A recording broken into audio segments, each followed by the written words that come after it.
but now it is time to discuss cinema. The Green Knight. Chandler, take it away.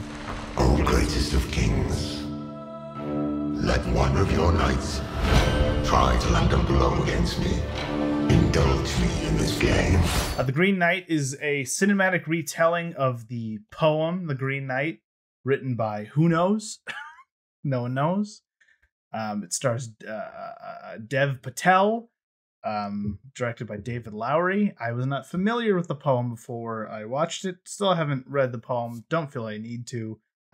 I'll be honest. Going into this, I don't give a shit about most English literature. I don't care about Shakespeare. I don't care about Arthurian legend. I don't give a shit about the Tudors and stuff like that. Yeah, but you like J.R.R. Tolkien's writing. I do like J.R., but that's in Middle Earth. That's not England. Okay, but I feel like location isn't the issue here. No, I'm kidding. Yeah. Yeah. Well, that's the thing too. Is large fantasy in general, I'm just pretty iffy on, because what I love Lord of the Rings, Dark Souls. That's it. But what I don't like is just, I don't know, when fantasy misses so hard for me. But I was pretty convinced, because this trailer came out like a year ago for this movie. Obviously, it was delayed. I was very interested in it. I saw it as soon as I could. But I loved it. I really liked The Green Knight. I will meet thee. I don't know what you did recently before you saw it, because I saw the A24 trailer that they put out a year ago, the teaser or whatever it was, and then nothing. Same. Obviously, we heard nothing from them for a year, because they postponed it and then all quiet. But recently, like, I didn't even know it was like based on a legend or anything like that, or any information that might have been in that teaser trailer just out of my mind. Forgot it. Other than imagery. Yeah, a few minor images here and there. Other than that, that's about it. And I like Pig, went in completely blind, didn't watch the trailer again, didn't look at anything whatsoever before going in. That might be the way I do it from here on out. I might just give up on trailers before the film, because with something like Parasite and Burning, I watch those trailers constantly, so I still do like consuming trailers, but I might do it after I watch the movies from now on. Anyway, so I saw it's been a while. Chandler, you watched it a couple weeks ago. 2 weeks? 2 weeks ago. Yeah, it's been a while. Or 2.5. Yeah. I watched it on Wednesday. So like 2 or 3 days, 3 days ago. Yeah. At the Loft, which was great. And it is such a good theater experience. I'm so happy I saw it in a theater. And I'm worried it's going to disappear from the Loft, because I kind of want to get another theater experience and then never watch it again and just exist with the feeling that it gave me within the cinema. Because it was, if anything, if any movie I've seen of recent memory, it exists for the cinematic experience, the whole visuals and sound and everything. Yeah. It's this. Yeah, I agree.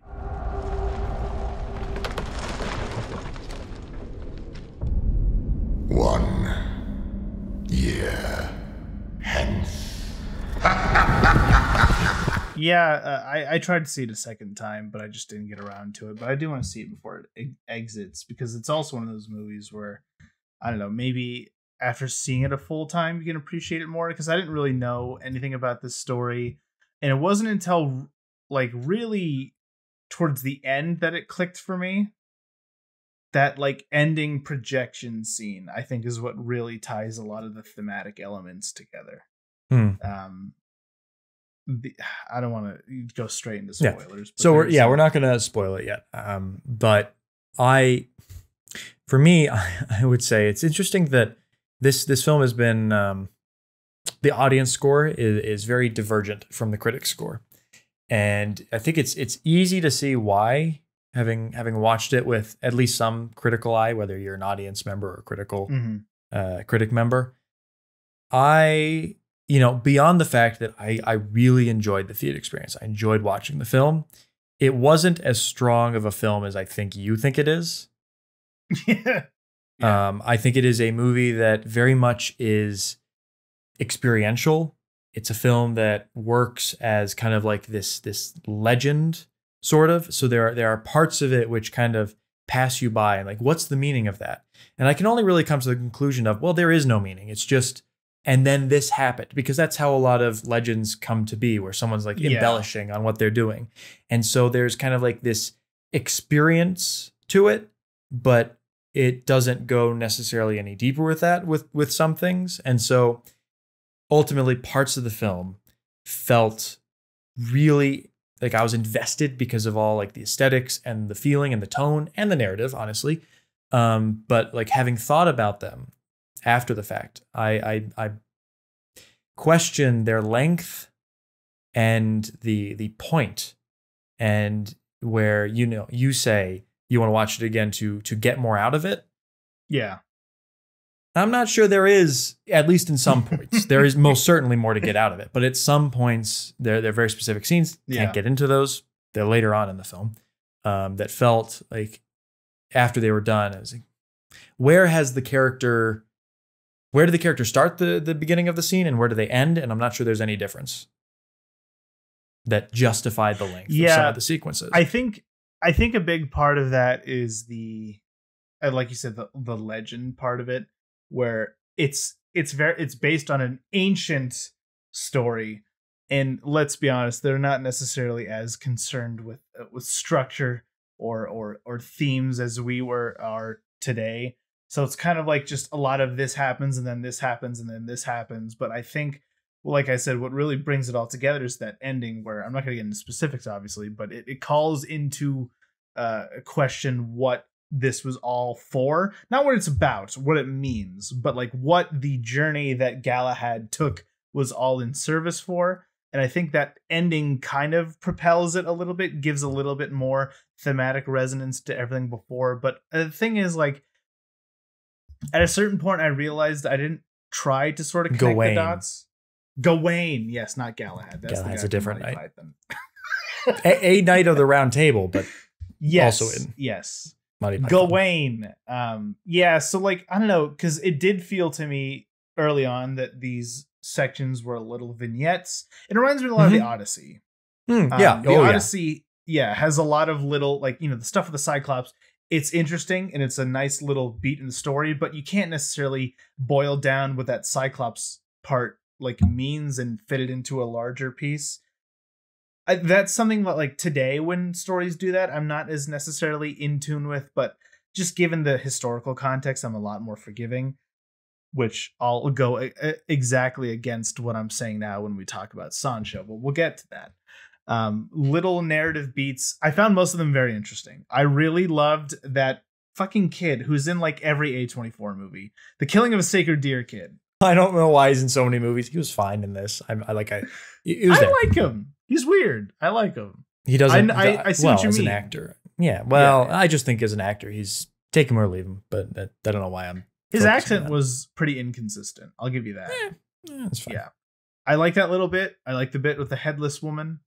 I like the bit with the giants. I like the bit with the fox. I'll be honest, where the movie comes to a halt for me, again, not to spoil it, but when Taron Egerton shows up, there's like a good 20-25 minutes that they spend in a house, and that is where I'm like, get on with it. Yeah, that for me is specifically the point in the film where I was pointing towards where like the vignette structure at that point, at the end of that sequence, I felt the time that was taken for it didn't justify what it was putting out. And I agree. Perhaps on a second viewing, I will find that it's putting out more than I originally thought it was. But I just get the feeling from how I've like really, this is one of those movies where often when I'm watching at home, I'm not 100% into the movie.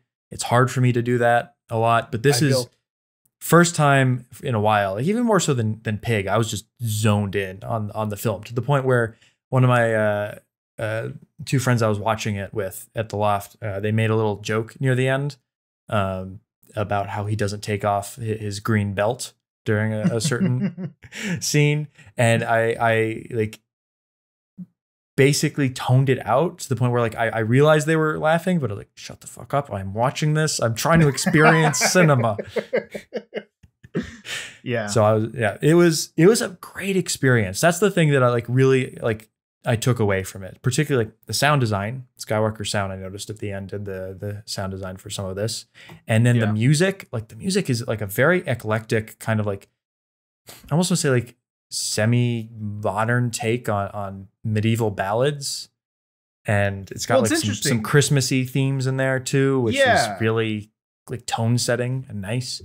Well, it's interesting because it's sort of the music matches like the whole concept of the movie, where it feels like they took this really ancient song and it's got like a lot of like reverb and like these weird effects where it sort of reflects the fact that this is the story that has been like echoed and sort of tumbled through time to get to where it is today.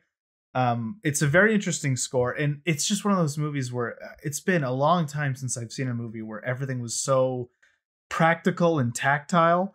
Like a lot of it is just in the forest, obviously, but there's a lot of muck and dirt and disgusting things in a good way. But even just like, you know, the first like 10 or 15 minutes where it just takes place at the round table in that whole kingdom and everything, these beautiful sets, and the costumes are great. The titular Green Knight is amazing. So good. Oh my God. Like this is a really good, like fantasy wise, just like the whole world building and everything. And the Green Knight, as you said, like the costume and the prosthetics, I assume that they use to create the whole. Because the guy from The Witch, he voices him and he plays him. Yeah. I always forget his name, but yeah, just, and then the ending scene, the Green Knight's chapel is just, that was so beautiful. I feel like movies should experiment with like unrealistic lighting, but in a way that doesn't like necessarily need to draw attention to itself, but that does. Like specifically in that ending scene, not the ending scene, sort of the ending scene, where he finally gets to the chapel, and it's just like this dense growth in this abandoned chapel, and it's the light itself is just yellow. It's not like yellow light. It's not like sunlight or like evening light. It's yellow, and green, and it's like so evocative and such vivid imagery that was like more than half of the appeal for me. Not saying everything else wasn't good, but that's what I was really zoning in on, and while I was watching it, and particularly that confrontation with the Green Knight, just the set design and everything, the atmosphere is at that point in the film where I was like, oh my God. Just stay here forever. It's beautiful. Well, exactly. Let me step into this film. Where, you know, because the actual confrontation with the Green Knight comes after that scene with Taron Egerton in the house, and that's where it lost me. For a little bit, I'm just like, oh, come on, go on with it. But that ending, like as soon as he meets the Green Knight again, it becomes so great for the rest of the movie that I forget about that little bit. So that's why like the final like rating I gave it on Letterboxd is like 4.5, and it's because it's like averaging out. Because that lull is such a lull, but it's also complemented with such a high that it sort of evens out the experience. I also really liked the scene with the giants. I saw people like not as convinced with the special effects there. Like obviously the fox isn't as good because it's a fully CGI animal. Yeah, it's not gonna look as good. I like the fox. So the thing with the giant sequence is that I liked that. Like in principle, it was very interesting imagery, and I think it's one of those things where one of those scenes where I could say I don't think there's a meaning to it. I think it's just I would disagree. Evocation of things. Well, I think you could read into a meaning. You can read into most things, but I'd be curious to hear what that is in a second. But for me, like some of the thing with the giants is my preference would have been for I just like seeing like their heads going over the hills, and it was almost too much to go all the way up there. Like just the hint of things in the background, kind of. Well, they did keep more it in the fog, but again, once you get like closer into the giants, it's not as like believable. But yeah, my quick interpretation of that scene. And again, try not to spoil too much, but in the end, it becomes very clear that the story is more about Gawain's Gawain feels inept as a knight, feels unworthy to sit at the round table, and at the end he is called into question whether or not, like, you know, he should live on or be cemented as a legend. To me, that like scene with him as the giants is like he wants to travel with them. He asks to like hitch a ride, and that's him literally trying to, you know, be on the shoulders of giants, you know, be one of the legends, be one of those big Titanus figures that people remember. And the giants are like, no, we're not letting you. You're not worthy of riding on our shoulders. You're not worthy as being one of these big immortal figures. It's like a little moment, but I think thematically it ties in with a lot of the stuff that ends later. I'm not saying every little vignette ties in, but that one I felt it was so brief and it was very emotionally evocative of that's what I'm talking about. Now that I know at the end, like what it's all about, I want to see how well that sort of ending thesis ties in with the stuff before. I'd buy that interpretation of the scene. Not bad. Not bad. At the very least, it looks cool. Yeah, it does. It does. So yeah, just a film that I would like to step into and live in this kind of environment for a little bit. The cinematography, absolutely gorgeous. Effects, everything. I'm not. Yeah. It feels like a legend in a way that, you know, to its benefit and detriment at certain points. But it does certainly evoke that kind of, you know, you stumble upon these mysterious things and then you leave them and then that's it. They're just interesting little nodes on a greater journey towards something. And lots of interesting, a lot of interesting like motifs throughout the thing about like mortality, and that was like some imagery in there was really interesting. Particularly there's a perhaps like self-indulgent excessive shot, but also one I really liked where he falls down in the forest. He's been tied up. Spoilers, sort of. It's fairly early on in the film. Yeah, fairly inconsequential. And the camera swivels around through the forest. Yes. And then it swivels back. And I just enjoyed it so much, but it felt indulgent. But in a way I didn't. I couldn't mind too much. You know, when it's that beautiful, when you're in a forest and it's playing with lighting and everything, can you really fault it too much for being a little excessive? What movie was made worse by the inclusion of skeletons? I ask you that. None. None.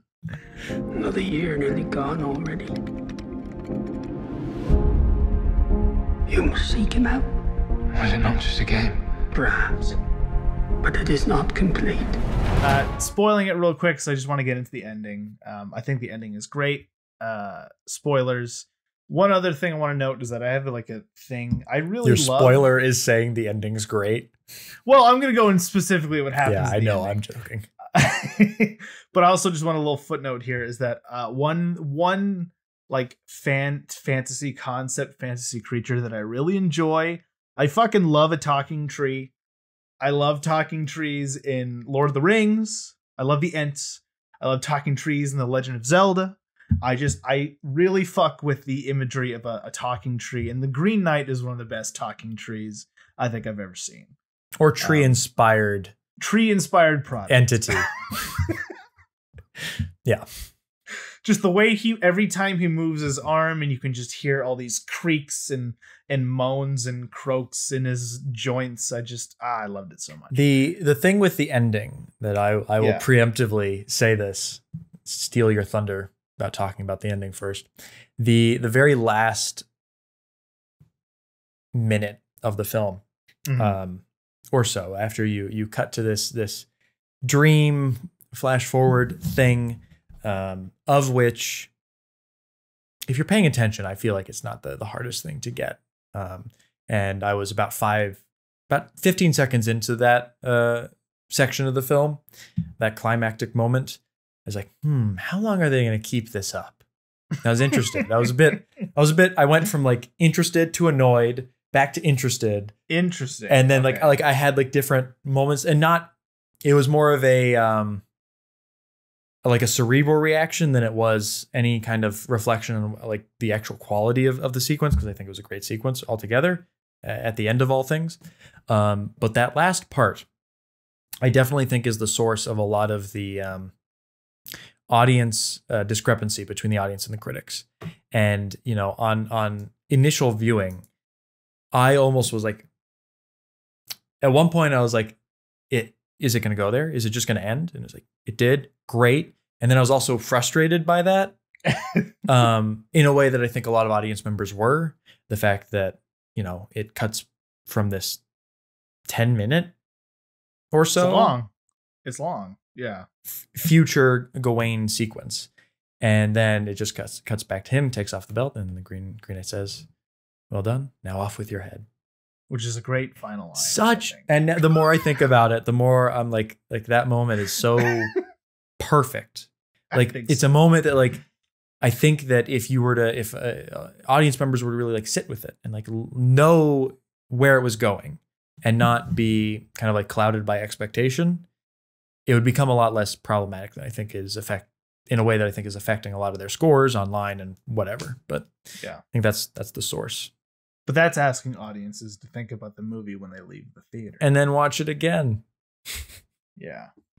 No, that whole sequence again, when he arrives at the chapel, the fact that he has to wait. I love this. It's just a little moment where instead of his eyes opening, it's just like it's a close up of his eyes closed and then they just fade to open. I don't know why. It's just a lot creepier that way. I enjoyed it, but it was almost like MCU level banter between Gawain and the Green Knight. I didn't expect it to be as jovial as it was, but that whole like ending sequence again, like I think I thought it was really happening. I thought he was actually fleeing, and it wasn't until he betrayed the ex machina girl that I realized, okay, this is probably not real. I didn't know for sure, but I got the strong feeling when he was passing that one actor that we talked about earlier. Yeah. And it felt like the shot felt kind of ethereal to me in a way that like said to me that, are we really done with this Green Knight sequence, or is it? Mm-hmm. And then like horse, it starts with like the horse and everything. Like it's going so well, but in a way that felt interesting and in like a thematic way, and not necessarily in like an actual narrative, what is happening kind of way. Well, that shot in particular, I think is interesting because the more I think about it, that shot where he's walking by the weird looking kid, it's sort of like, it's so casual, and it sort of like, it turns that kid from, you know, this footnote in the legend to just a guy. He's just walking through the field. It sort of deflates all power that he has in the way that I think this movie is trying to like say that if he didn't die, this whole legend is not a legend. It's just like something that happened, and he goes on, he lives an unglorious life and dies and is forgotten. That's the whole point of the story to me, is he going to die and become the legend and be remembered forever, or live safely, live long, and then be forgotten? It's a very like depressing theme, I think. I thought, well, to an extent, but like, I don't know. It's just the more and more you go see, and really it's like an existential thing where I feel like everybody sort of goes with this, where they hit like a prime of their life and they just keep living and living and living until they die. But he has this option to just die in his prime, become cemented forever. And I think when he finally has that realization at the end, where he's almost like excited to get his head cut off. I don't know. It's a very depressing sequence, but it's very well done. I love the sort of the old age makeup. It felt very Citizen Kane-y to me. Yeah. Where you can still see echoes of the younger person, but yeah. I don't know. I got the feeling that like if the movie were to continue, he wouldn't actually die. You don't think he'd get his head cut off? No. I think he would. I think it leaves it open, obviously, for the audience. But I think it is, as it said, it's just a Christmas game. It's a game, one off. Two, I think like the whole point is like a knight testing himself, and like if you're familiar with Arthurian legends, like if you don't have to die to become a legend. Obviously, like all those knights went through a trial of their honor and whatever that means, and the knightly sense of the word, and succeeded, and they survived to become legends living on. And it just felt to me like the whole thing, particularly at the very beginning, which is like very clearly, the more I thought about it, it's the mother who is with the other witches providing the letter and the challenge for her son, which says to me like it's less about trying to punish him like in a real way, in like a way of death, and more of like testing his commitment and his character, and not running away from things, and fulfilling his acceptance of the game. And that's like, I felt like it was a very tongue-in-cheek way of saying like, all right, now off with your head. Like, well, you're gonna say now off with your head? No, just cut off the head if you're really gonna strike it off. Yeah. But it leaves it open, and I'm, as the eternal optimist, I think like the point, it was a test. Ultimately, the whole thing of his who he was, and being able to get him to grow as a person and to accept whatever it was about. Do you think he was saying it sarcastically then at the end? Yeah, not sarcastically, but like jokingly, like, all right, well, you passed. Now off with your head. Oh, okay. I don't know. To me, it just felt like it was actually going to happen. But hey, that's the magic of movies. That's I also think like it doesn't matter. Yeah. Regardless, like he succeeded, whatever that means, at the end. And whether he dies or not, good. The story's end. Yeah. The story's done. Yeah. Game's over. The legend is here. We are watching it. The story's being told. It's being passed on. Whatever. Yeah. I liked it. But like he has the green belt, which his mom gives him. She also sends him on the mission. And I feel like the green belt was a very explicit way of like saying, are you going to face this honorably? Are you going to face death honorably? Or are you going to hide behind the safety of spells and everything and live a shameful life? And all the setup for giving him the choice between those things all come from his mom. So that is why a knight does what he does. Are you ready?